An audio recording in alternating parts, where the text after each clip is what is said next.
손발이 찌릿찌릿 지리거나 시큰시큰한 시린 증상 한 번쯤은 경험해 보셨을 겁니다. 대부분 대수롭지 않게 여기거나 혈액순환 장애로 자가 진단을 하고 혈액순환 개선제를 복용하는 경우가 많다고 합니다. 네, 하지만 손발 저림은 혈액순환의 문제뿐만이 아니라 다양한 질병의 원인으로도 나타나기도 합니다. 당뇨나 척추질환 등의 질병이 우리 몸에 보내는 적신호일 수도 있기 때문에 정확한 진단과 치료가 무엇보다 중요할 것 같습니다. 오늘 TV일 메디칼 약손에서는 일상생활에 불편함을 주는 손발 저림과 현대인의 고질병, 신경통까지 함께 자세하게 풀어보도록 하겠습니다. 네, 도움 말씀 주실 오늘의 주치, 최근 뇌졸중과 신경병 관련 저서를 출간하셨는데요. 신경과 이동국 교수님과 함께합니다. 안녕하세요. 안녕하세요. 네. 신경통의 원인과 증상은 사람마다 제각각. 신경계 일부에 생기는 문제란 것과 삶의 질을 떨어뜨린다는 점은 대부분의 신경통의 공통점으로 해당되는데, 이에 이동국 교수가 환자들의 걱정을 덜고자 나섰다.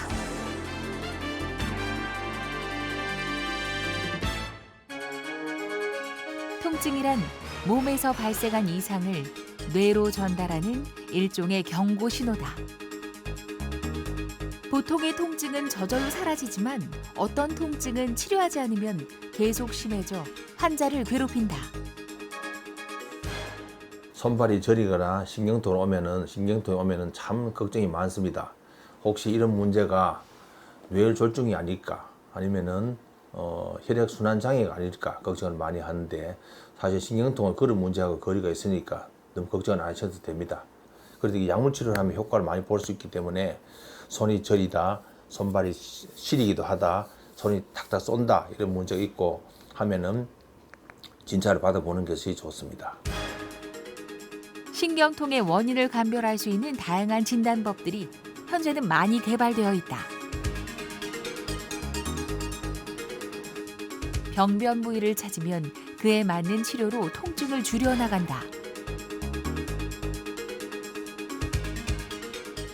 가장 흔하게 하는 검사가 신경전도, 또 근전도 검사, 이런 검사입니다. 이런 검사로서 신경이 소통이 잘 되는지를 보는 것을 확인합니다.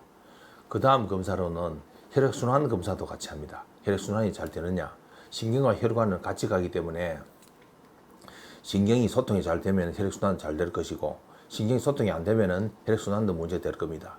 혈액순환 검사를 하고, 또 하나 검사는 신경 초음파 검사라고 있습니다. 신경 초음파 검사로는 혈관이 좁은지, 또 아니면은 신경을 뭐가 누르는지 이런 걸 확인할 수 있는 그런 검사가 되겠습니다. 의사로 지내온 36년의 세월. 그동안 다양한 분야에 도전하며 발전에 발전을 거듭해왔다. 환자들의 신경이 통할 수 있도록 이동국 교수는 오늘도 환자와 마주할 준비를 한다.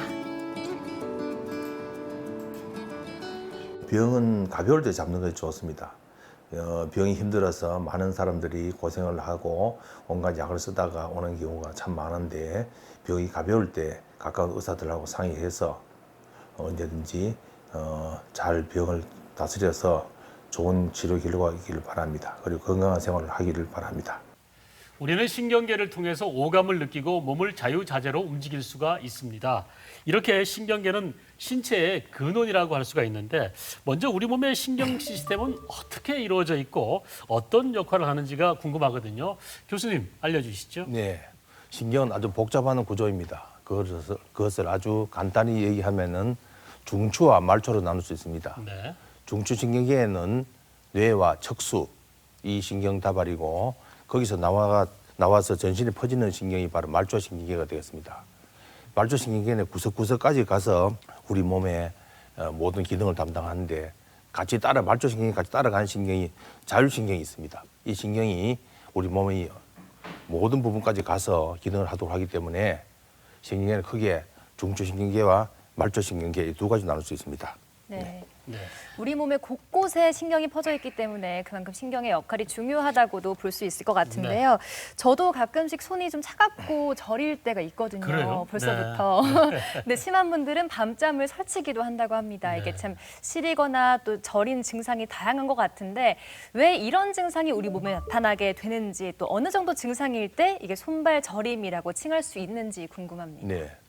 이 사진에 보다시피 이 환자분은 자다가 발이 저려서 막 깨는 그런 상황입니다. 많이 괴로워하시네요. 네. 많이 괴롭고 잠을 잘 못 자는 그런 정도인데 보통 우리 저리다고 하면은 신경이 마비가 된 듯하다. 또 오래 앉아 있다 보면 발이 저리다, 쑤시다, 저리다 이런 얘기 많이 합니다. 이런 환경이 이런 증상이 보통은 저리다, 시리다, 뭐 찌릿찌릿하다, 감각이 둔하다, 얼얼하다, 몇 살이 아닌 것 같다, 탁탁 쏜다. 이거 외에도 개미가 진다, 무슨 소물거린다, 온갖 얘기가 많습니다. 아주 증상이 다양하기 때문에 그럼 이런 환자들은 제일 겁이 나는 것이 혈액순환 장애 아니면은 뇌졸중, 과중풍이라고 이런 문제가 아니냐. 네. 아주 위험한 증상이라고 걱정하는 분들이 아주 많습니다. 예. 아주 많은데 이것은 보통은 크게는 말초신경계 장애가 많습니다. 그다음 혈액순환 장애도 같이 되는데 손이 저릴 수도 있고 또 발이 저릴 수도 있고 손발이 같이 저릴 수도 있고 이런 양상을 보이는데 환자 생활이 불편합니다. 잠을 잘 못 자게 되고 또 자다가 깨고 주무르고 털고 이런 문제 생기기 때문에 이것이 환자 생활이 불편하기 때문에 병원을 찾게 되는 그런 문제입니다. 네, 여러 가지 불편 사항이 생기는데 요즘 코로나19 때문에 외부 활동이 줄면서 네. 살이 급격히 찌는 분들이 많으시다 그래요. 그렇죠. 살이 찌니까 손이 자주 저리고 아프다. 이런 분들이 계시더라고요. 네, 살찐 거도 억울한데 손발까지 저리면 더 속상할 것 같아요. 그렇죠. 게다가 또 임신부들도 손발이 붓고 저리거나 또 시린 증상을 자주 겪는다고 하는데 체중이 증가하면서 이렇게 손발이 시리거나 저린 증상 역시 혈액순환의 문제로 봐야 될까요? 네, 제일 흔한 원인은 신경과 혈관 같이 갑니다. 네. 그렇기 때문에 살이 찌게 되면 자연 근육 속에 신경과 혈관 같이 있기 때문에 살이 찌게 되면은 신경도 눌리고 혈액순환도 따라 덜 되고 하기 때문에 하나만으로 설명할 수 없고 보통은 신경과 혈관을 같이 봐야 됩니다. 그 때문에 체중이 임산부, 체중이 20kg에서 붓고 이런 사람 아니면 요즘 운동을 적게 해서 체중이 많이 붓는 분들은 일단은 신경이 눌리고 잘 혈액순환이 덜 되고 하기 때문에 저리고 하기 때문에 자다가 털고 자꾸 주무르고 이런 문제 생기기 때문에 네. 최대한 체중을 좀 줄이려고 노력을 해야 됩니다. 네. 이게 시리거나 저린 증상을 잘 감별해야지 이게 혈액순환의 문제인지 네. 아니면 신경계의 문제인지 정확히 진단을 내릴 수가 있는데 혈액순환 문제로 생기는 손저림의 구체적인 증상 네. 그리고 치료 방법에 대해서 먼저 알아보도록 하겠습니다. 알려주시죠. 네. 혈액순환 장애는 보통 시리다 아니면 아프다 또 수족냉증이죠. 차다 아니면은 피부 색깔이 변한다. 특히 찬물 같은 손을 넣으면 색깔이 변합니다. 아니면 또 우리 손목에 맥박이 만져지지 않는다. 이런 문제가 있으면은 혈액순환 장애 쪽이 많습니다. 예. 특히 계절이 뭐 차운 계절 이런 계절이 환절기 때 이럴 때 네. 이런 문제가 혈액순환 장애인데 이렇게 손끝이 이렇게 색깔이 변하고 어떤 사람은 희게 되는 사람도 있습니다. 예. 이런 경우가 바로 혈액순환 장애에 의한 손발 저림이 돼서 손 시림이 되게 시리고 저리고 이런 문제 되겠죠. 네. 이런 사람들은 손끝이 차다, 발목에 맥박이 약하다, 찬물에 손을 넣으면 손가락 끝이 희게 변한다. 저림보다는 아픈 게 더 많습니다. 이런 사람 혈액순환 장애에 의한 그런 경우는 이런 경우는 보통 수족냉증이라고 하죠. 수족이 그러면은 목욕 따뜻한 물 또 운동도 하고 고단백 식사도 하고 뜨거운 차도 마시고 또 생활도 규칙적으로 하는 게 좋고 예. 과로, 과음 및 흡연 같은 것은 적게 하도록 하고 음식은 조금 싱겁게 먹는 게 이런 게 좋습니다. 네. 수족냉증의 치료 방법까지 알아봤는데 이런 네. 수족냉증은 중추신경계의 문제인지 또 말초신경계의 문제인지 이런 게 나누어서 있는 건가요? 네, 이거는 수족냉증 같으면은 주로 말초신경계 쪽입니다. 네. 중추보다는 말초, 손끝, 발끝 쪽으로 가는 신경에 문제가 있기 때문에 네. 환경에 적응을 잘 못하게 되는 거죠. 네. 그래서 오는 증상입니다. 네, 그러면 말초신경계의 문제에서 생기는 손발 저림 또 증상에 대해서도 설명해 주시죠. 예, 말초신경계의 병은 말초신경병이라고 하는데 여기 보면은 손끝, 발끝 이게 신경으로 치면은 목에서 가장 긴 쪽, 다리에서 가장 긴 쪽이 바로 손, 발이 되겠습니다. 그 때문에 말초신경이라고 말초신경. 이것이 쉽게 보면은 장갑을 끼고 또 양말을 신는 그런 부분이 되겠죠. 네. 그래 끝쪽입니다. 끝쪽. 가운데가 아니고 끝쪽이니까 이런 부분이 손이 저릴 수도 있고 발이 저릴 수도 있고 손발이 저릴 수도 있고 하는데 대부분 보통 발저림이 더 많습니다. 발이 예. 신경이 더 길기 때문에 네. 그래서 말초신경병은 보통 병원에 가면은 저리다 이런 얘기 하다가 자다가 저리 깬다, 자주 주무른다, 또 아니면은 손을 자주 턴다, 손발이 마른다, 힘이 없다 이런 얘기를 하면은 보통 병원에 가면 검사 후에 말초신경병이라고 얘기를 할 겁니다. 네. 보통 환자들이 자다가 손이 저려서 깨고 털고 이런 경우가 자주 있습니다. 예. 이런 경우가 있고 이런 치료는 뭐 일반적으로 할 수 있는 거는 이제 약을 쓰는 의사들이 해야 되겠지만 보통 주무르면 나왔습니다. 주무르면 잘 혈액순환이 잘 되기 때문에 낫고 따뜻하게 하는 게 좋고 어떤 분들은 밤에 벗어진 양말을 꼭 신고 자는 분들은 많습니다. 추운 날씨에 남만도 연세 드신 분들은 외출 좀 적게 하는 게 좋겠죠. 네. 또 따뜻한 물에 이게 보통 족욕이라고 하죠. 족욕. 미지근한 물보다는 대부분 좀 목욕탕과 열탕 따뜻한 물이 좋습니다. 그다음에 보통 장갑을 끼고 두꺼운 양말을 신다. 이 전부 보온이죠. 자연 겨울에 이런 게 많기 때문에 뜨거운 물에 족욕을 하고 두꺼운 양말 같은 거, 얇은 양말, 두꺼운 양말이 좋습니다. 이런 신는 것이 일반적으로 환자들 손발 저리는 환자들한테 도움이 됩니다. 네. 네, 손발 저림의 치료 다시 한번 알아봤는데요. 이 손발 저림의 증상은 다양한 그 원인으로서 나타날 수가 있다고 하는데 네. 당뇨 등 만성 질환 때문에 손발 저림 증상이 나타나는 경우도 있다 그러는데 어떻습니까? 대부분 손발 저린 그런 환자들은 보면은 당뇨병 있는 사람이 참 많습니다. 당뇨 아니면 신장병 예. 아니면은 어떤 항암제를 한다든지 또 결핵약을 먹는다든지 이런 경우에도 손발 저린 사람이 많고 또 술을 많이 드신 분들 이런 분들 많고 체중이 최근에 급격히 늘었다 이런 분들이 있고 또 연세가 드신 분들은 신경이 노화되기 때문에 결국 이것도 신경이 환경의 변화에 적응을 잘 못하는 그런 상황이니까 80, 90 이래 되는 분들은 손발이 쉽게 말해서 노화가 되는 거죠. 낡아지는 거죠. 네. 그러니까 저리고 시리기도 하고 이런 문제가 생깁니다. 그래서 손발 저림 환자 오면은 저희들은 제일 먼저 혹시 당뇨병이 있는지 혹 약을 쓰는 게 혹시 있는지 혹시 뭐 또 신장이 안 좋은지 이런 문제를 제일 먼저 확인해 봅니다. 네. 네. 네. 자, 손발 저림의 원인과 증상 또 치료법까지 알아봤습니다. 자, 나이가 들면 머리부터 발끝까지 안 아픈 곳이 없다 이렇게 말하잖아요. 그렇죠. 또 뭐 걸어 다니는 종합병원이다 이런 말도 종종 하시는데 이게 바로 지긋지긋한 신경통 때문일 수도 있다고 합니다. 저도 가끔은 잠자리에 들 때 아니면 잠잘 때 무릎이 아픈 경우가 상당히 많아요. 네. 그래서 잠을 못 이루는 경우가 많은데 이게 삶의 질이 뚝 떨어져요. 정말 신경통 하나 오면은. 네. 대체 신경에 어떤 문제가 생겨서 이렇게 참을 수 없는 통증이 생기는지 궁금하거든요. 예, 신경은 아주 예민한 부분입니다. 우리 신체에서 아주 중요하고 예민하기 때문에 가닥이 세 겹으로 쌓여 있습니다. 예. 이 겹에 쉽게 말하면 신경은 전기니까 신경은 전기라고 보면 됩니다. 전기가 선이 벗겨지든지 아니면 무슨 뭐 눌리든지 하면은 이 신경이 통해야 되는데 이 전기 통하는데 문제가 생기면은 합선이 되겠죠. 합선이 네. 되면은 저리고 시리고 이런 문제가 옵니다. 그래서 신경은 전기니까 전기에 문제 생기니까 갑자기 통증이 옵니다. 겉으로 보기에도 멀쩡한데 갑자기 저리고 시리고 해서 깜짝 놀라서 오고 뭐 고생을 합니다. 이게 신경은 전기다. 전기에 탈이 났으니까 통증이 오는 것이 바로 신경통이라고 할 수 있겠습니다. 네, 무릎이 좀 쑤시고 아픈 걸 보니까 비가 오는가 보다 이런 말씀 어르신분들 많이 하시잖아요. 그렇죠, 예. 네, 그만큼 비 오기 전이나 또 날씨가 흐릴 때 신경통이 더 심해진다는 분들도 계시는데 이 신경통과 날씨의 연관이 그렇게나 큰 건가요? 네. 신경은 아까도 말씀드렸지만 아주 예민한 부분이기 때문에 신경은 예민한 부분이 많이 세 겹으로 쌓여져 있고 또 거기다가 신경은 전기라고 얘기했죠. 전기는 환경 영향을 바로 받습니다. 밖에 날씨가 굳은 날 되면 벼락이 치고 번개가 치고 천둥이 오는 같이 신경줄에 신경이 그 외부 환경에 적응을 잘 못하게 되면 자연히 낡아지게 되고 낡아지게 되면은 그 부분에 탈이 생깁니다. 그럼 합선이 돼서 저리고 쑤시고 오니까 날씨하고 연관이 바로 될 수 있겠죠. 그래서 노인들이 뭐 무슨 무릎이 아프면 비가 올라가는 갑다 하는 것이 신경 똑같은 그런 양상을 보면 되겠습니다. 네. 예. 신경이 정말 온몸에 구석구석에 퍼져 있네요. 그러다 보니까 온몸이 다 아플 수가 있는데 네. 얼굴 부위에 극심한 통증이 계속된다. 이러면 이게 3차 신경통 이걸 의심해 봐야 한다는데 어떻습니까? 예. 이 병이 참 무서운 병입니다. 3차 신경통.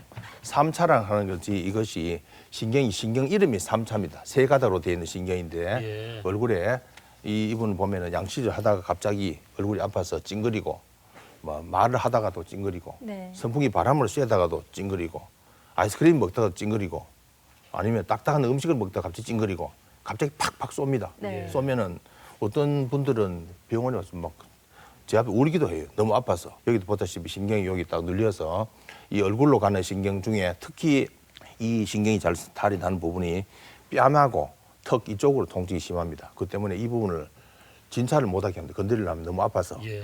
그런데 겉으로 보기엔 멀쩡해요. 그런데 아파서 막 말하다 이런 경우가 많습니다. 주로 통증이 눈 밑에, 주로 이 밑에 많이 생겨요. 뺨이나 네. 턱이나 이쪽으로 통증이 많이 심합니다. 아주 심한 통증이 오는데 이게 오래 가요. 오래 가니까. 그런데 문제는 겉으로 보기는 환자들이 별로 표가 없으니까 누가 아프다고 인정해 줘야 되는데 아프긴 아픈데 그것도 한 번씩 가다가 아프니까 겉으로 멀쩡해 보이니까 우울증에 빠진단 말이에요. 실제로는 신경이 여기 눌려서 이래 오는 경우가 많습니다. 예. 그래도 이런 환자들은 꼭 MRI, CT 사진을 찍어보고 뭐가 신경에 누르는 게 있는지 반드시 확인해 줘야 됩니다. 확인하고 이 신경을 풀어주는 방법을 생각해야 돼요. 그래서 약물로 하든지 아니면 수술을 하든지 이걸 풀어주는 방법을 생각해야 되기 때문에 네. 특히 얼굴 눈 밑에 뺨 여기가 한 번씩 가다 대단한 통증이 오면은 반드시 3차 신경통으로 생각하고 병원에 와야 됩니다. 이걸 검사를 하고 확인해야 됩니다. 네. 3차 신경통 참 무섭군요. 네, 무섭습니다. 또 뺨이나 턱 주변에 통증이 있다고 하셨잖아요. 네네. 그래서 치통이 아닐까 하고 치과를 찾는 분들도 많다고 하시는데 이렇게 치통과 안면 신경통의 증상은 어떻게 구분지을 수 있나요? 예. 치과는 이제 환자들이 모르고 이제 잇몸이 이런 쪽에 뭐 통증이 있어서 치과에 갑니다. 그런데 치과에 가서 얘기를 듣다 보면은 치과는 주로 잇몸이나 이 주변이 치아 주변이 통증이 있지만은 3차 신경통은 얼굴과 뺨 이 부분에 훨씬 넓은 부분에 통증이 있습니다. 예. 그래서 이 부분이 탁탁 쏜다. 너무 아프다. 그런데 겉으로 보기는 멀쩡한데 한 번씩 가도 통증이 심하다. 특히 뭐 딱딱한 거 오징어 팍 씹다가 갑자기 통증이 온다. 면도하다가 갑자기 통증이 팍 온다 하면은 이 치과적인 문제보다는 이 3차 신경이 지배한 부분이 이마, 얼굴 반쪽입니다. 반쪽이 감각이니까 이마, 눈 밑에, 턱에 이쪽에 통증이 한 번씩 오면은 3차 신경통을 생각하고 치과의 의사들은 저한테 보냅니다. 갔다가 잇몸 때문에 갔다가 신경통이라고 3차 신경통이라고 진단을 붙여 저한테 보냅니다. 네. 그래서 그거 치과하고는 조금 다릅니다. 양상이. 네, 얼굴 부위에 통증이 심하면 3차 신경통을 의심을 해봐야 될 것 같습니다. 네. 자, 이번에는 통증으로 악명 높다고 하지 않습니까? 대상포진에 대해서 알아보도록 하겠습니다. 특히 올해는 코로나19 스트레스와 기상이변으로 대상포진 환자가 크게 늘어날 전망이라 그래요. 네, 미리 예방 주사를 맞거나 아니면 적절한 치료를 받아서 낫는 경우도 있지만 가장 무서운 건 대상포진 이후의 통증이라고 합니다. 네. 대상포진 후 신경통이라는 병명까지 있는 걸 보면 통증이 굉장히 심각한가 봅니다. 어떻습니까? 네, 대상포진은 아까 3차 신경통은 주로 눈 밑에 이 턱이나 여기 문제인데 이건 이마에 주로 잘 생깁니다. 그래서 생긴 부분을 보면은 거의 대부분 3차 신경통은 눈보다 아래쪽이 생기는 경우가 거의 대부분입니다. 네. 거기에 반해서 대상포진 신경통은 이마예요. 대상포진 앓은 자리에 탁탁 쏘고 스물거리고 어떤 사람은 색깔까지 변해 있습니다. 이 부분이 색깔이 변하고 탁탁 쏘고 하면은 대상포진 신경통이에요. 또 얼굴에 얘기를 했지만은 뒤통수 신경통도 있습니다. 뒤통수가 저리고 쑤시고 탁탁 쏘고 하는 그런 신경통인데 네. 뒤통수에는 신경이 4가닥이 올라갑니다. 네. 큰 거 2가닥, 작은 거 2가닥. 쉽게 말해서 전기가 뻗치듯이 네. 올라갑니다. 왜냐하면 신경은 전기이기 때문에 전기가 뻗치듯이 위로 올라가거든요. 이렇게 쭉쭉 뻗치면. 네. 그리고 혈압 재봐도 괜찮고 산 찍어봐 머리 산 찍어도 괜찮은데 뒷머리에 쑤신다. 이런 경우가 뒷머리 신경, 뒤통수 신경이죠. 뒤통수 신경통. 이런 사람이 진짜 많습니다. 네. 이런 사람은 머리도 확인하지만 보통 목 디스크가 있어도 이런 증상이 올 수 있기 때문에 네. 목도 우리가 보통 같이 확인해 봅니다. 목침이라고 하잖아요. 딱딱한 나무통 그걸 베고 자다가 갑자기 머리 뒤통수가 뻗쳐 오는 사람도 있어요. 예. 그럼 벽에를 또 부드러운 걸 바꿔야 돼요. 바꾸고 장기 주물러야 돼요. 주무르고 몇 번 주무르고 집 가능하면 따뜻한 수건 갖고 여기 마사지 해주고 하면 대부분 좀 가라앉습니다. 반복되면 약을 써야 돼요. 저는. 네, 그렇군요.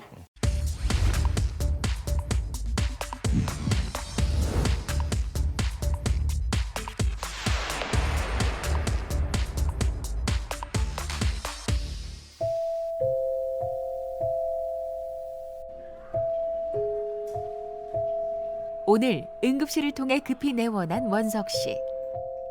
얼굴에서 느껴진 감각 이상이 그를 불안하게 만들었다. 이 얼굴이 이제 갑자기 마비가 와가지고 그러니까 순간적으로 그냥 막 이상하다 싶어 꼬집어도 감각도 없고 이래가지고 그래 막 불안해가지고 이게 뇌 혈관 쪽에 문제가 있지 않나 이래 싶어가지고 이제 어차피 가서 MRI 찍고 CT 찍어야 될 것 같으면 오늘 찍자 싶어서 응급실로 갔죠. 뇌졸중의 전조 증상으로 꼽히는 마비와 감각 이상이기에 이동국 교수에게 원석 씨와 같은 환자의 방문은 너무나도 익숙한 상황이다. 환자들은 이런 연세가 66세쯤 되는 분들은 갑자기 이런 증상이 생기면 대단히 놀라게 됩니다. 갑자기 얼굴이 불편하니까 얼굴이 느낌이 둔하고 뭔가 저린 느낌도 있고 해서 달려왔는데 뭐 여러 가지 MRI 검사해서 신경은 다른 머리 누르는 건 없는 건 확인되는데 이번에 축농증이 심해요.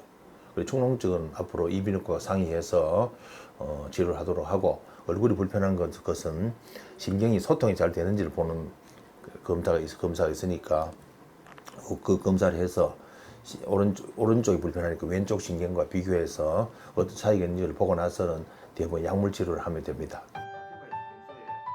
진단 결과에서 뇌혈관 질환과의 연관성은 없는 상태. 더 이상의 걱정 없이 병원 문을 나설 수 있어 원석 씨는 마음이 한결 가볍다. 오늘 아침에도 침이 약간 흘러요. 그래갖고 뭐 닦고 이랬는데 나는 이제 임플란트로 인해가지고 이런 현상이 생기는가 생각을 했지 3차 신경인 줄 몰랐죠. 아버님이 옛날에 고생을 하시는 걸 봤는데 완치는 안 되는 것 같아요. 그 잡아주고 좀 유지시켜 나가라 하면은 환자 의지로 이래 좀 극복을 해야 되는데 그 교수님 처방대로 뭐 약을 열심히 먹고 해야 되겠습니까? 네, 신경계는 중요하고 또 복잡한 구조로 이루어져 있기 때문에 나타날 수 있는 질병도 또 질환도 다양하다고 합니다. 네. 그중에 대표적인 것이 뇌졸중입니다. 그렇습니다. 질병으로 인한 우리나라 사망률 2위가 바로 뇌졸중이라고 네. 하는데요. 우리나라에서는 중풍이다 이렇게 해서 익숙해져 있는데 소리 없는 살인자 뇌졸중 이게 어떤 질환인지 좀 상세 설명 부탁드리겠습니다. 뇌졸중은 정말 무서운 병입니다. 네. 이게 하루아침에 사람을 망가뜨리는 끈 떨어진 연으로 만드는 이 무서운 병입니다. 참 하늘이 무너지는 그런 경우를 너무 많이 봅니다. 아주 정정한 사람이 한 방에 죽든지 네네. 아니면 뭐 불구가 되든지 이런 불행한 일을 겪는데 뇌졸중은 머릿속에 혈관이 탈이 생깁니다. 네. 갑자기 생깁니다. 네. 갑자기 말이 안 된다. 갑자기 힘이 없다. 갑자기 의식이 나빠진다. 갑자기 물건이 두 개로 보인다. 갑자기 걸음이 비틀거린다. 모든 게 갑자기예요. 혈관을 막히면 갑자기 옵니다. 예. 그래서 막힌 부분마다 증상이 다 달라요. 말하는 부분에 오면 말이 안 되고 수족 힘을 쓰는 부분에 오면 힘이 안 되고 뭐 중심 잡는 부분에 탈이 오면 중심이 안 잡히고 술도 안 먹었는데 그래서 특히 혈압이나 당뇨가 있는 분들을 또 가족력이 있는 분들을 이런 분들은 저는 꼭 사진을 찍어보라고 권합니다. 네. 평소에 잡아야지 이게 꼭 탈이 생기고 나서 할 것이 아니라 종류는 두 가지입니다. 네. 하나는 뇌경색, 네. 하나는 뇌출혈입니다. 뇌경색 혈관이 막히는 거예요. 뇌출혈은 터지는 겁니다. 예, 예. 증상은 비슷하게 보이지만은 내용은 완전히 달라요. 하나는 막힌 부분은 혈관을 뚫으려고 치료를 해야 되고 네. 터진 부분 혈관을 감싸주려고 해야 돼요. 네. 밑에 원인 인자 비슷합니다. 혈압, 당뇨, 비만, 또 격심한 스트레스 이런 게 심장병 이런 거 있는 분들은 평소에 심장만 볼 것이 아니라 심장도 혈관이고 머리도 혈관이기 때문에 항상 두 가지 같이 생각해야 돼요. 그 때문에 제 같은 경우는 순환기 내과가 심장을 주로 보니까 순환기 내과에 갔다가 신경과에 왔다가 또 신경과에 왔다가 순환기 내과 갔다 하는 분들이 진짜 많습니다. 예. 왜냐하면 여기도 혈관이 4가지가 올라가고 머리 뇌에도 중요한 혈관이 4가지가 올라가기 때문에 심장이 막히면 심근경색이고 머리가 막히면 뇌경색이고 그렇습니다. 네. 뇌졸중이 정말 무서운 질환입니다. 그렇습니다. 또 빠른 진단과 치료가 필요하니까 꼭 좀 주의를 해주시고요. 또 뇌졸중은 치료 후에도 좀 발음 장애나 팔다리 마비 같은 후유증을 남기기도 하는데 또 다른 후유증 중에서도 통증이 환자들을 많이 힘들게 한다고 네. 합니다. 네. 어떤 통증이 남게 되는 건가요? 통증이 이 부분은 뇌로 봐서 시상이라고 시상. 예. 이름 시상이라고 하는데 이 부분에 탈이 생기면은 몸 반대쪽에 감각이 둔해요. 감각이 둔하고 나무살을 갖고 탁탁 쏘기도 하고 를 하기도 하고. 네. 자기 몸 반쪽이 나무살을 갖다 해봐요. 얼마나 불편하겠어요. 이 부분에 뇌출혈인데 여기 팍 막히면은 터지면은 갑자기 그런 증상이 옵니다. 그래서 이런 뇌출 근데 다행히 이런 경우는 드물어요. 뇌 시상 출혈 같은 이런 경우는 저들 같이 이런 병만 보는 사람은 보지만은 나머지 경우는 드문데 문제는 갑자기 생긴단 말이에요. 갑자기 환절기에 갑자기 위험 인자가 있다. 위험 인자라고 하는 고혈압, 당뇨병, 심장병, 비만, 극심한 스트레스 이런 경우. 동반 증상이 있다 하는 건 갑자기 오기 전에 가볍게 살짝 있어요. 갑자기 좀 어지러웠는데 뭐 괜찮겠지 하고 있다가 터지는지 막히는 그런 경우도 있고 저는 부위가 넓어요. 아까 신경통은 부분이 좁지만 이건 몸 반쪽, 네. 반쪽으로 해서 얼굴 포함해서 얼굴까지 포함해서 감각이 둔할 수도 있고 안 그러면 몸 밑으로 감각이 둔할 수도 있는데 이게 자기 살이 아닌가 하면 얼마나 불편하겠어요 이게. 예. 이런 불편한 분도 있고 어떤 분은 또 통증이 심한 경우도 있어요. 그래서 증상을 우리는 보통 증상이 심한 쪽을 양성이라 하고 증상이 적은 쪽을 음성이라 하는데 음성 증상이 있으면 둔한 것이고 양성 증상은 통증이에요. 그러니까 이런 문제가 있으면 환자들이 참 안 그래도 마비가 돼 불편한데 이런 통증까지 다 동반되면 정말 힘듭니다. 네, 그렇군요. 자, 조금 전에 교수님 말씀처럼 당뇨, 고혈압, 비만 등이 신경통 위험 인자이기 때문에 네. 생활에서 개선할 필요도 있을 것 같은데 네. 자, 뇌졸중을 개선하는 생활 습관 어떤 것들이 있을까요? 예. 결국은 위험 인자를 줄이는 게 최선이겠죠. 예. 우리가 무슨 병이든 간에 제일 좋은 거는 예방이겠죠. 최대한 자기 몸은 자기 건사를 해야 되는데 혈압, 그다음에 당뇨가 있으면 자연 음식 조심하는 거 다 나올 거 아니에요. 네. 밀가루 음식 좀 적게 먹어라. 또 너무 단 걸 먹지 마라. 또 운동을 하라. 적정 체중을 유지를 하라. 또 비만한 사람도 점점 많아요. 예. 어느 정도 체중보다 자기 적정 체중보다는 유지를 하는 것. 자기 체중은 자기 제일 잘 알아요. 70kg 전후 되면 그거 왔다 갔다 하면 좋은데 70이 75 되고 뭐 이런 경우 더구나 요즘 코로나 때문에 사람 덜 움직이는 자연 덥고 하니까 운동 안 하니까 제가 오늘 환자마다 전부 살이 더 쪘다고 해요. 그래서 먹는 거 줄이고 네. 그다음에 아침 저녁 선사를 운동하시라고 네. 권합니다. 네. 자, 식생활과 그리고 자기에게 맞는 운동 네. 100번을 말씀드려도 필요한 것 같습니다. 맞습니다. 생활 속에서 우리가 할 수 있는 것부터 하나씩 실천하면서 뇌졸중을 좀 막을 수 있도록 노력해야 될 것 그래야 될 것 같습니다. 같습니다. 자, 그리고 보통은 나이가 들면 신경통이 생긴다 이렇게들 말씀하시는데 요즘은 또 20, 30대도 예외가 아니라고 합니다. 네. 오랜 시간 동안 스마트폰 만지고 또 컴퓨터 앞에 앉아 있다 보니까 뭐 목이나 어깨, 팔 통증이 이만저만이 아니라고 하는데 어떤 통증들이 주로 나타나나요? 참 요즘 많습니다. 일자목, 거북목. 하루 종일 스마트폰을 들여다보는 학생들. 그렇죠. 저는 걱정돼요. 네. 뭐 이런 사람 목이 아파서 뭐 쩔쩔 매고 팍팍 쏘지요. 목이 아파서 이날 얼마나 괴롭게 힘들게 하는데 통증이 여기서 뭐 목뼈가 있는데 목 디스크도 오고 목을 편하게 해주지 않아죠. 예. 평소보다 스마트폰을 봐도 전부 이렇게 볼 거 아니에요. 이렇게. 그렇죠. 네. 잠시도 목을 긴장을 풀지는 안 합니다. 그럼 신경과 근육이 긴장되면 피곤할 수밖에 없어요. 예. 피곤하면 탈이 나는 거죠. 그런 판인데 팔도 오죠. 이 팔 신경통도 옵니다. 하루 종일 이렇게 있고 아니면은 운전도 많이 해야 되고. 네. 심지어 누워서도 이렇게 보지 않습니까? 예. 그거는 네. 보통 옛날 말이 틀린 게 없는 어른들이 자세는 반듯하게 예. 뭐 이런 얘기 하시는 게 결국은 우리 섭생을 잘해서 우리 신경을 편하게 해준다 이거죠. 신경이 편하면은 우리가 사실 안정된 속에 있으면은 걱정될 게 뭐 있어요. 예. 뭔가 문제가 있을 때 이런 통증이 생기는 이런 경우는 특히 팔 신경통 이런 경우 같은 경우는 어릴 때 뭐 팔을 다쳐 기부스를 했다 이런 사람들 잘 와요. 통증이 저리고 이 노란 게 신경이에요. 네. 쭉 가면서 심한 사람은 손가락이 저리고 살도 빠집니다. 네. 이런 경우도 있고 우리는 책상 모서리에 탁 붙이면 통증이 팍 오죠. 네. 이런 게 한 번씩 온다 생각해봐요. 얼마나 괴롭겠어요. 어깨 신경통. 요즘 어깨 다 가방 메고 다니죠. 예. 학생들 가방, 이 무거운 가방 네. 어깨 메고 다니고 하루 종일 운전 많이 하지. 하루 종일 스마트폰 보지. 그러니까 신경이 어깨가 땡길 수밖에 없어요. 이렇게 주로 있는데 운전도 이거고 스마트폰도 이거 이래서 한 손으로 보기 어렵잖아요. 그러니까 더구나 요즘 전부 다 이걸 군인들 많이 와요. 군인들 훈련 후에 그럼 학생들 네. 무거운 가방을 메고 다니면 신경이 눌려요. 여기 눌리면은 신경통 어디든지 신경이 눌리면은 눌리든지 당겨지든지 하면 탈은 생깁니다. 예. 아파요. 네, 교수님 말씀 듣는 도중에 전부 제 얘기가 아닌가 이런 생각이 드는데 저도 목과 어깨가 가끔은 천근 만근일 때가 있어요. 목이 아프니까 덩달아 머리도 아프고 어떤 때는 눈도 시큰시큰한 경우가 있는데 네. 목이 아픈데 왜 이런 증상이 나타나는 걸까요? 목은 우리 몸으로 치면 기둥입니다. 기둥이 시원찮으면은 뭐 지붕이 무거우니까 내려앉든지 안 그러면 뭐 전기 합선이 생기든지 하겠죠. 더구나 또 우리 열이 난다고 해요. 열이 나면 전신이 다 아프잖아요. 예. 열이 한쪽만 나는 게 아니고 열이 나면 전신이 다 아픈 것 같이 목이 지붕을 치면 기둥인데 기둥이 피곤하면은 옆에 다 피곤합니다. 예. 머리도 피곤하고 눈도 피곤하고 지금 연결돼 있으니까 어디 우리가 팔만 갖고 살 수도 없고 다리만 갖고 살 수도 없고 그리고 기둥이 흔들리니까 집에 가장이 흔들리면은 식구들이 다 힘든 거 같죠. 똑같아요. 네. 똑같아요. 그러면 목줄기 아프면은 자연 피곤하죠. 그런 때 피곤할 때 잘 오죠.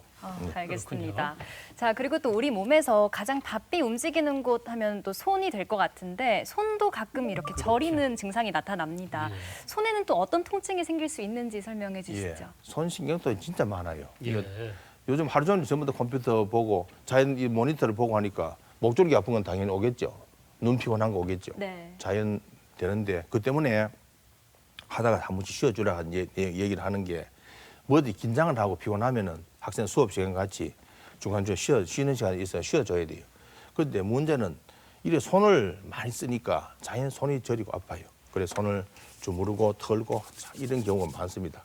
그래서 손 신경통이 있는데 이거는 신경이 손으로 치면 손바닥에 신경이 눌려서 주로 저리다 하는 사람 무조건 손이 다 저리다 얘기하는데 실제로 보면은 손가락이 하나, 둘, 세 개, 반.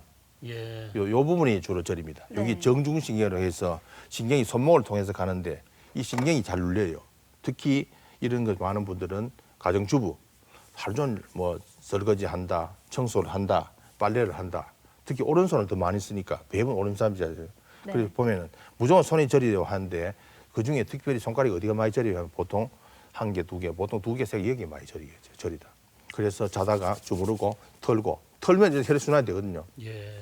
신경이 눌려있던 자세에서 털게 되면 자연 우리가 몸이 좀 불편하면 한번 몸 추스리는 같이 털게 되면 일단은 좀 우선은 나아요. 예. 주사 놓고 약 쓰고 하는데 그게 안 되고 계속 통증이 심하면은 손목이 수술을 해야 됩니다. 손목 터널 증후군이라고 하는데 이런 환자 진짜 많아요. 진짜 많은데 병원에 가서 얘기를 할 때 그냥 손이 저려야 할 문제가 아니라 손가락 중에도 특히 뭐 두 번째, 세 번째가 많이 저려야 하면 의사들이 바로 알아먹어요. 그러니까 신경 전문한 의사들 얘기만 들으면 바로 아는데 손 전체가 다 저린 병하고 요 손가락이 여기 하나, 둘 이쪽으로 저린 병하고 병이 달라요. 그래서 아까 손이 전체 다 저리다고 하는 건 보통 당뇨나 신장에 이런 경우는 안 좋은 저린 경우고 이런 정중신경이 눌려서 손목에 눌려 오는 거는 보통 첫 번째, 두 번째 이런 데가 손이 많이 저립니다. 네, 잠시 언급을 하셨는데 우리 주부님들을 괴롭히는 대표적인 그 손목 질환, 네. 바로 손목 터널 터널 증후군 이렇게 말씀하고 있는데 이 통증은 물론이고 생활 속 불편이 이만저만이 아니라 그래요. 네. 자, 이럴 때는 어떤 치료를 받아야 되는지 궁금하거든요. 보통은 저런 경우는 일단은 제일 먼저 중요한 거는 손을 좀 쉬라고 합니다. 식당에 일하는 분들이 하루 종일 손을 많이 쓰니까 그리고 보면은 대부분 또 오른손이 저리가 자다 깬다 이런 얘기 한다. 그러면 일단은 일을 조금 줄여야 돼요. 예. 같은 일을 반복해 하면은 신경은 피곤할 수밖에 없습니다. 조금 줄일 수 있으면 줄이라고 얘기하는 게 좋고 두 번째는 퇴근하고 나면은 손목 운동 좀 하래요. 하나 이렇게 10초 또 손목 10초 이렇게 벌리고 이런 운동. 이게 손목을 좀 같은 자세로 좀 풀어주는 운동이죠. 할 수 있어요. 이건 뭐 하나 10초 또 10초 또 이렇게 벌리고 10초. 그다음에 좀 주무르고 좀 털고 이런 건 해도 우선 편해져요. 그런데 문제는 이게 자꾸 반복이 되고 자꾸 저리고 하면 생활하기 불편하니까 그럼 일단 그런 쪽으로 약을 씁니다. 네. 약을 쓰는 건 약은 여러 종류가 있는데 그걸 병원 의사들이 할 것이고 또 퇴근하고 난 따뜻한 물에 손을 푹 담가서 미지근한 물은 별 소용이 없어요. 네. 뜨끈뜨끈한 물에 손 푹 담가서 족욕하는 같이 수욕이라고 해요. 손 숫자. 예. 손을 따뜻하게 해서 하고 마른 수건과 닦으면서 마사지를 해주고 네. 그런 걸 하고 그런데 계속 통증이 심하면은 여기다가 손목에 주사를 스테로이드 주사도 놓고 정영 손 엄지두덩이 살이 빠지고 하면은 수술도 해야 돼요. 왜냐하면 엄지두덩이 살이 빠질 정도 되면 심각한 거예요. 네. 신경이 많이 눌린 거예요. 그러면 회복되는 시간이 많이 걸립니다. 네. 그 때문에 평소에 손이 많이 저리고 하거든.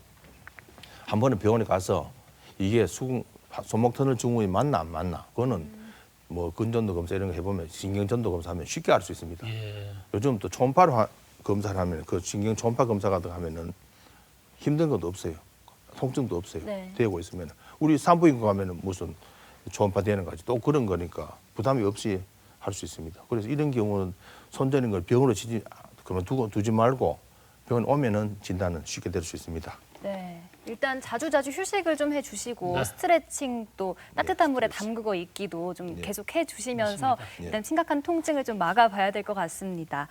또 제 주변에 보면요. 기침을 좀 심하게 하면 갈비뼈 부근이 아파진다 이런 분들도 계십니다. 네. 네, 또 숨을 좀 가쁘게 쉬면 또 갈비뼈가 아프다 이런 분들도 계신데 이런 것도 신경통의 일종으로 봐야 되나요? 예. 이런 경우가 참 전에는 골프장에 갔다고 이런 사람이 자주 있어요. 골프를 치다가 네. 갑자기 가슴이 뜨끔해서 왔다고 나중에 보면은 늑골 골절, 갈비 골절이 된 사람도 있는데 예. 그런 경우도 없이 갈비뼈 사이에 신경이 갈비뼈 밑으로 가는데 그 신경이 아프면은 기침을 한다. 몸을 쓰든지 할 때 움직이다 보면 갑자기 통증이 옵니다. 그래서 이 신경은 겉으로 보기엔 별 표가 없으니까 잘 모르는데 기침을 한다, 말을 하다 보면 갑자기 통증이 팍 옵니다. 이 신경은 허리에서 등에서 신경이 앞으로 옵니다. 등에서 앞으로 이렇게 오기 때문에 일단은 이런 게 의심되면 등을 척추를 사진을 찍어서 확인해야 돼요. 디스크가 있나, 신경이 나오는 구멍이 좁나 이런 걸 보고 그리고 특별한 거 없으면은 보통 요 신경이 아주 가는 신경이기 때문에 주사가 놓기도 좀 불편해요. 그래서 약물로 좀 쓰면서 하고 이게 혹시나 이런 통증이 운동을 후에 생겼으면 혹시 갈비뼈 골절, 이 골절도 때도 아플 수 있어요. 그래서 그런 게 없는데 통증이 팍팍 쑤시고 있으면 등 쪽에서 신경이 나오기 때문에 등을 확인해 보고 그 다음에는 약물치료 해보고 안심을 시키고 하면은 대부분 이 신경은 또 약습에 잘 났어요. 잘 낫는 경우인데 네. 늑골 골절, 갈비뼈 골절이 있는데 반드시 확인해야 됩니다. 네. 저는 갈비뼈 사이의 신경통까지 알아봤습니다. 자, 이번에는 통증과 함께 보행에 불편을 주는 좌골 신경통에 대해서 알아보겠습니다. 이게 자세도 문제가 있겠지만은 네. 허리 디스크가 있는 분들이 이런 증상을 자주 호소한다 그러는데 어떻습니까? 예, 아마 일반 시청자들이 가장 흔하게 듣는 이름 중에 하나일 거예요. 뭐 척추 협착증과 예. 허리 디스크 네. 있고 나서 뭐 다리가 땡긴다 아프다 얘기할 건데 좌골 신경통은 좌골 신경이 여기에서 엉덩이 쪽에서 쭉 나옵니다. 그래서 좌골 신경통이 이렇게 보면은 허리부터 해서 다리로 쭉 뻗칩니다. 그것이 허벅지까지 올 수도 있고 종아리까지 올 수도 있고 통증이 눌린 위치에 따라서 통증이 옵니다. 예. 그렇기 때문에 걷다가 통증도 오고 특히 무거운 물건을 들다가 할 때 이런 통증이 오기 때문에 저들은 꼭 허리하고 골반하고 사진을 꼭 찍어 봅니다. 네. 뭔가 신경을 자극하는 게 있나 없나 그걸 보고 임산부들도 와요. 아기가 있으니까 신경이 눌려서 예. 오는 그런 경우가 아기를 출산하고 나면 좋아지겠죠. 그런데 뭐 나이가 있는 사람들 같으면은 그런 경우 상관없으니까 허리 디스크가 있는지 협착증이 있는지 아니면 이 골반 쪽에 무슨 문제가 있어야 신경을 자극하는 게 있는지 확인해보고 하는데 문제는 이게 한 군자리에 있는 게 아니라 다리 쭉 뻗칩니다. 엉덩이부터 예. 다리로 밑으로 쭉 종아리 밑으로 뻗치니까 네. 왜냐하면 신경이 지배하는 부분이 그 부분이니까 이런 문제가 있으면은 혹시 좌골신경통 아닌지 의사들이 진찰해 보면은 이건 진단을 쉽게 할 수 있습니다. 네. 자, 우리 몸 곳곳에 생길 수 있는 다양한 신경통의 증상까지 알아봤는데요. 이런 증상으로 신경과를 방문하게 되면 어떤 방법으로 진단을 하는지 또 치료는 어떻게 이루어지는지 정리 한번 해주시죠. 예. 일단은 이런 병이 있다면은 얼마나 오래됐는지 아니면 어떤 뭐 사고가 나고 나서 그런지 이런 문제를 보고 과거에 또 그런 문제가 있었는지 가족 간에 이런 문제가 있었는지도 보고 이 사람의 결국 직업도 보고 그런 직업을 보면은 아, 이 사람이 어떤 상황에 목이 아프겠다, 허리가 아프겠다 알겠죠. 혈액 검사 이런 거, 소변 검사 이런 거 하는 이유는 이것이 기본적으로 자기가 당뇨가 있어 당뇨도 별 증상이 없으니까 모르는 사람이 많아요. 그래서 당뇨가 있는지 이런 거 기본적으로 신장이 어떤지 그것 보고 방사선 검사를 하면 신경이 뭐 어디에 누르는 게 있는지 무슨 혈관이 누르는지 아니면 뭐 어떤 낭종이 누르는지 이런 걸 보고 또 그다음 근전도 검사 이걸 하면 신경이 소통이 잘 되는지 이걸 보고 또 하나는 이런 신경통 있는 사람이 저린 문제뿐만 아니라 시린 문제도 같이 오는 경우도 많기 때문에 예. 말초 순환 검사, 말초 혈액 순환이 잘 되는지 다 뭐 큰 힘 들지 않고 알 수 있고 요즘 이어다 더해서 하는 게 신경 초음파 검사 하면 신경이 어느 부분이 얼마나 눌렸는지 그런 거 보면은 필요하면 그 부분에 주사를 놓기도 하고 또 신경이 누르는 게 너무 덩치가 크다 이러면은 수술을 하기도 하고 한데 문제는 환자들이 겉으로 보면 별 표가 없으니까 자기가 이 병인지 아닌지 모르고 지내는 경우가 많아요. 혼자 네. 괴롭고. 그 때문에 신경통이 오래 있는 사람은 우울증에 빠지고 불안하죠. 언제 또 아플지도 모르고 아프긴 아픈데 남들은 잘 인정도 안 해주고 본인만 괴로운 거예요. 네. 예. 그러니까 저들은 와서 보면은 여러 군데 병원에 들으면 보면 아 이게 병이 진단이 되니까 환자는 그때서 아 내 병이 이런 병이었구나 알고 약을 써요. 그때까지 시간이 많이 걸립니다. 네. 그리고 그런 가벼운 증상이 있을 때 병원에 와서 네. 한번 찾아보세요. 보면 됩니다. 네. 그럴 때는 어떻게 치료를 해주시나요? 네. 대부분 환자들한테 이제 자세 교정을 합니다. 요즘 뭐 추나 여보도 하고 많이 하죠. 네. 네. 좀 자세를 바른 자세를 하라고 하잖아요.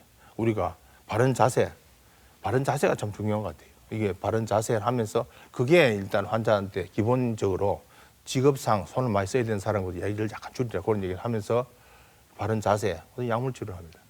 문제는 이 약이 이런 쪽에 쓰는 약이 뭐 간질에 쓰는 약이 좀 겹쳐요. 예. 뇌전증 이런 약이 겹치기 때문에 환자들이 놀라는 경우인데 그 뇌전증 때문에 쓰는 약이 아니고 손발 저리면 신경통에 쓰는 그런 약이니까 걱정하지 말고 재활치료라는 거 아까 손 같으면 주무르고 털고 자세 움직여주고 이런 거 주사치료는 통증치료 보통 가면은 초음파에서 그 부분에 아주 작은 바늘로 주사를 놓아서 통증을 줄이고 그런데 문제는 수술치료가 제일 걱정이에요. 이게 좀 상당히 심한 경우예요. 네. 이게 무슨 협착증이 너무 심하다. 디스크가 너무 튀어나 신경이 눌렀다. 그것 예를 들어 암이 있어가 신경이 눌러가 그런 문제 있다. 그러면 이러고 이런 치료를 해야 되겠죠. 근데 문제는 이게 신경통이 아닌지 모르고 지내는 경우가 많다는 거예요. 병원에 오면은 신경의사를 보면은 어떤 식으로 해서 신경이 어떻게 됐다가 저들이 알겠는데 네. 병원에 안 오고 뭐 혼자 여러 군데 조약도 하고 돌아다니니까 그게 문제예요. 그러니까 이런 문제 있거든. 한 번은 치료 받아보세요. 보면은 진단이 됩니다.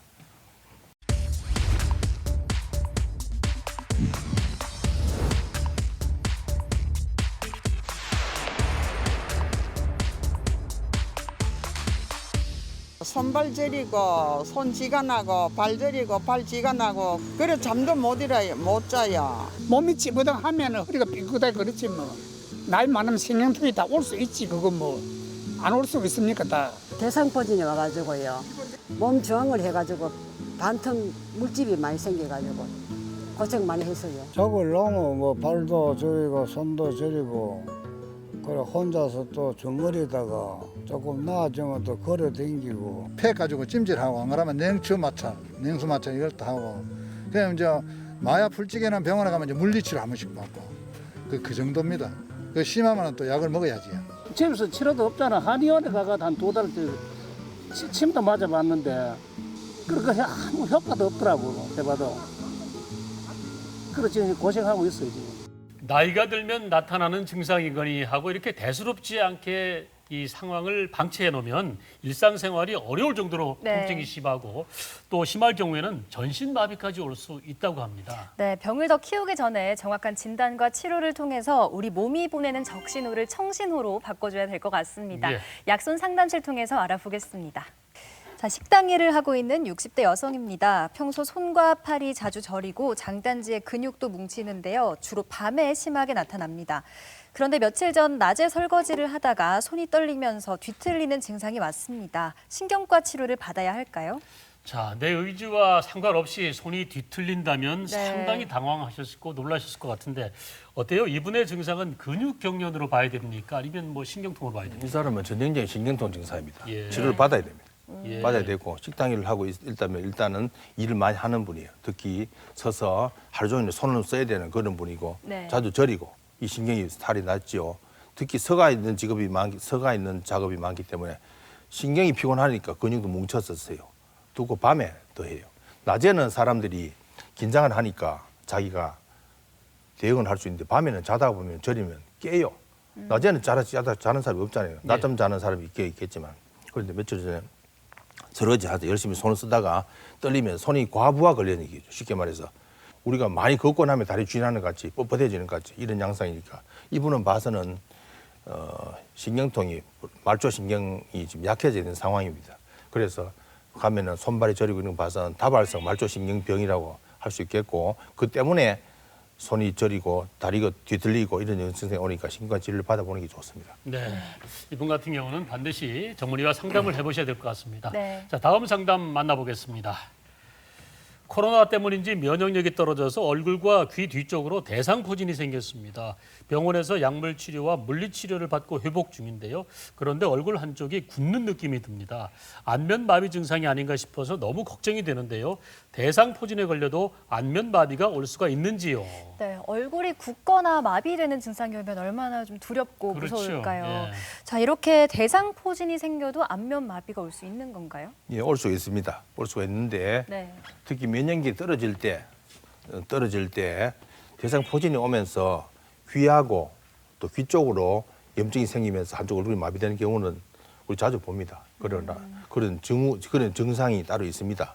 그래서 안면마비가 올 수 있는데 올 수 있나요? 올 수 있습니다. 있는데 지금 이분 같은 경우는 일단 대상포진이 생겼는데 그보다도 지금 안면마비보다 걱정되는 게 대상포진으로 신경통이 생길까 싶은 걱정인데 네. 일단 이런 경우는 물리치료와 약물치료를 받고 있으면 해보고 그래도 한쪽 얼굴이 굳는 느낌 오면은 현재 치료받는 의사하고 상의해서 얼굴이 불편한데 이런 문제에 대해서 해결을 어떻게 하면 좋을까 상의해 보는 것이 보고 얼굴이 한쪽 굳는 같은 느낌이 들면은 그것을 진단 붙이고 하는 건 저도 쉽게 할 수 있습니다. 그래서 올 수는 있다. 여기까지 할 수 있습니다. 일단 면역력 회복에 좀 신경을 쓰셔야겠어요. 예. 그럼 대상포진은 재발하는 사람도 있어요. 네. 예, 힘들어하는 사람. 그렇군요. 네, 알겠습니다. 자, 이제 다음 사연도 만나보겠습니다. 30대 직장인 여성인데요. 저는 고등학교 때부터 편두통에 시달리고 있습니다. 특히 관자놀이 부위의 통증이 심하고 심할 경우에는 조퇴를 할 만큼 고통스럽습니다. 10수년째 진통제를 습관처럼 먹고 있는데요. 지긋지긋한 편두통에서 벗어날 수 있는 방법이 없을까요? 제 주위에도 이렇게 보면 많이 계세요. 이 네. 편두통 때문에 고생하는 분들이 많이 계신데 이게 참을 수 없는 통증에 속이 메스꺼워가지고 구토까지 하는 분이 계신데 삶의 질을 뚝 떨어뜨리는 이 편두통 해결 방법이 없을까요? 지금 편두통은 이런 여성들한테 정말 흔합니다. 이 편두통은 일단 치료를 나누려면 먼저 편두통이 오면 머리 사진을 반드시 찍어 봅니다. 네. 혹시나 뇌 안에 다른 문제가 있는지. 편두통은 결국은 신경과 뇌혈관이 조화가 맞지 않는 거예요. 특히 편두통 있는 사람은 무슨 안 좋은 냄새, 안 좋은 번쩍거리는 빛, 또 이런 소리, 신경질나는 소리, 신경질적인 소리 이런 소리 들으면은 통증이 더 잘 옵니다. 예. 그래 그런 생활 습관을 먼저 피하는 것이 좋고 커피를 이런 사람이 무지 먹고 있는 사람이 많은데 커피를 좀 줄이는 게 좋아요. 네. 적게 먹는 한두 잔 정도 적게 먹는 게 좋아요. 예. 적게 먹는 게 좋고 이런 경우는 벌써 만성 편두통인데 이런 경우는 생활 습관을 줄이는 거 1등이고 두 번째는 급성기에 이래 머리가 아플 때 쓰는 약이 있고 뭐 트립탄 이런 거 아플 때 쓰는 약이 있고 두 번째는 예방적으로 쓰는 약이 따로 있습니다. 그거는 약이 달라요. 신경의사들은 이렇게 통증이 심할 때 쓰는 약과 그다음에 평소에 쓸 수 있는 예방할 때 쓸 수 있는 약 골라서 씁니다. 급성기 치료와 만성기 치료, 예방 치료 이렇게 나눠져 있으니까 네. 그거는 병원에 와서 신경과에 단단히 진단을 받아야 돼요. 네, 이런 네. 경우에 관자놀이를 좀 꾹꾹 눌러주면 효과가 좋다고 알고 예, 예, 있는데 또 맞습니다. 다른 그건- 지압할 수 있는 곳도 있나요? 뭐 일단은 이 두통은 밖으로 우리가 누를 수 있는데 관절밖에 없어요. 뭐 두통이 있으면 이렇게 누르겠죠. 네. 근데 이 혈관이 이제 확장이 돼서 수돗물이 가도 확 나올 때 머리가 아프고 이게 좀 줄어들면 두통이 깔아앉아요. 예. 그게 아주 예민하단 말이에요. 예민하게 조정이 보통 사람은 이렇게 돼야 되겠 이런 경우는 이렇게 되는 거예요. 네. 그리고 그때는 머리가 너무 아파요. 그 때문에 두통을 전문으로 보는 신경과사를 만나는 게 좋습니다. 네, 약손 상담실을 통해서 신경통에 대해서 자세히 알아봤습니다. 자, 끝으로 손발저림이나 신경통으로 고생하는 분들에게 당부하고 싶은 말씀 있으시면 예. 부탁드리겠습니다. 병은 가벼울 때 잡는 게 좋아요. 심해지고 나서 우리나라 코로나가 이렇게 번지고 있는데 코로나도 미리 막았으면 얼마나 좋았겠어요. 네. 그리고 온 국민이 살기 좋았을 것인데 지금 번지고 나서 잡으려고 하는 일이 온 나라가 힘이 든데 가벼울 때 잡는 게 좋으니까 평소에 자기 담당 어떤 자기 건강을 상담하는 의사를 한 사람 있으면은 상의해가면서 이런 경우 어떻게 하는 게 좋겠냐 그게 제일 빠를 것 같아요. 예. 그래서 가벼울 때 병을 잡는 그런 생활 습관을 들인 것이 모든 병을 미연에 방지할 수 있는 지름길 같아요. 네. 네. 예. 우리 몸의 신경은 한 번 손상이 되면 회복되는데 아주 긴 시간이 걸립니다. 증상이 나타나면 빨리 병원을 찾아서 진단을 받는 것이 더 큰 병을 막는 최선의 방법일 것 같습니다. 그렇습니다. 당뇨나 고혈압 등의 만성질환과 비만도 각종 신경병의 위험 인자가 될 수 있으니까 건강한 생활 습관도 잊지 마시기 바랍니다. 네, 다양한 원인으로 생길 수 있는 손발 저림과 신경통을 시원하게 풀어주셨습니다. 신경과 이동국 교수님과 함께했습니다. 감사합니다. 고맙습니다.